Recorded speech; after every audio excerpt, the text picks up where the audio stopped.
একটু খেয়াল করলেই দেখতে পাবেন আর্জেন্টিনা সাম্প্রতিক সময়ে যে দিকটায় অসাধারণভাবে উন্নতি করেছে তা হচ্ছে তারা কঠিন পরিস্থিতিতে প্যানিক করছে না, বরং প্ল্যানটা প্রপারলি এক্সিকিউট করছে।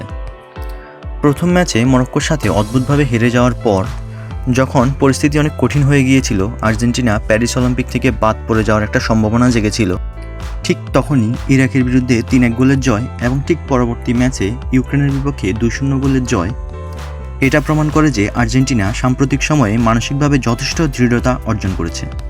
গত 2 ম্যাচে আর্জেন্টিনার ডিফেন্সে যে সকল দুর্বলতাগুলো দেখা গিয়েছিল, এই ম্যাচে ওটামেন্ডির নেতৃত্বে যথেষ্ট দৃঢ়তার পরিচয় দিয়েছে। 2-0 গোলের এই জয়ে জেরোনিমো রুলিকে বলতে গেলে সেভাবে কোনো পরিশ্রমই করতে হয়নি।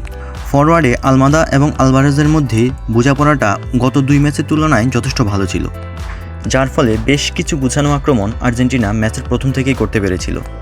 আলভারেজ, লুসিয়ানো গুন্দোরা যদি সহজ সুযোগগুলো নষ্ট না করতেন তাহলে আর্জেন্টিনার আরও বড় ব্যবধানের জয় প্রাপ্য ছিল। ইউক্রেনকে 2-0 গোলে হারানোর মধ্য দিয়ে আর্জেন্টিনা বি গ্রুপের রানার আপ হিসেবে কোয়ার্টার ফাইনালে কোয়ালিফাই করে গেল। 3 তারিখ শনিবার কোয়ার্টার ফাইনালে আর্জেন্টিনা এ গ্রুপ চ্যাম্পিয়ন ফ্রান্সের মুখোমুখি হবে। ফ্রান্সের মাঠ, ফ্রান্সের দর্শক, তার উপর সাম্প্রতিক সময়ে আর্জেন্টিনা ফ্রান্সের ফুটবল রাইভাল।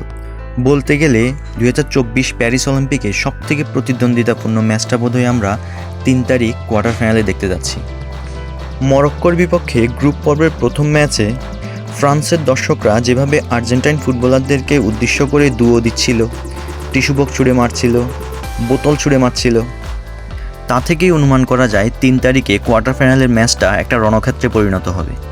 কারণ ফ্রান্স আর্জেন্টিনার মুখোমুখি হবে ফ্রান্সের দর্শকদের সামনেই। বলা যায় এই অলিম্পিকে আর্জেন্টিনার জন্য সবথেকে বড় পরীক্ষাটা 3 তারিখেই অপেক্ষা করছে। আর যদি আর্জেন্টিনা এই ম্যাচ জিতে যায় তাহলে সবচেয়ে ফেভারিট টিম হিসেবে আর্জেন্টিনা সেমিফাইনালে কোয়ালিফাই করে যাবে। বাংলাদেশের বেশ কিছু ফেসবুক পেজ এবং ইউটিউব চ্যানেল যেভাবে আর্জেন্টিনা ফ্রান্সকে এড়িয়ে যাওয়ার চেষ্টা করেনি কিংবা আর্জেন্টিনা ফ্রান্সকে এড়িয়ে যেতে পারত, এ ধরনের কথাবার্তা বলছেন। দেখুন, আপনি যখন কোনো একটা টুর্নামেন্টে চ্যাম্পিয়ন হতে আসবেন তখন আপনাকে চ্যাম্পিয়ন দলকে পরাজিত করতে হবে, এটাই স্বাভাবিক। তাই একজন আর্জেন্টাইন ফ্যান হিসেবে আশা করব আর্জেন্টিনা জয়ের জন্যই মাঠে নামবে এবং জয় নিয়েই মাঠ ছাড়বে।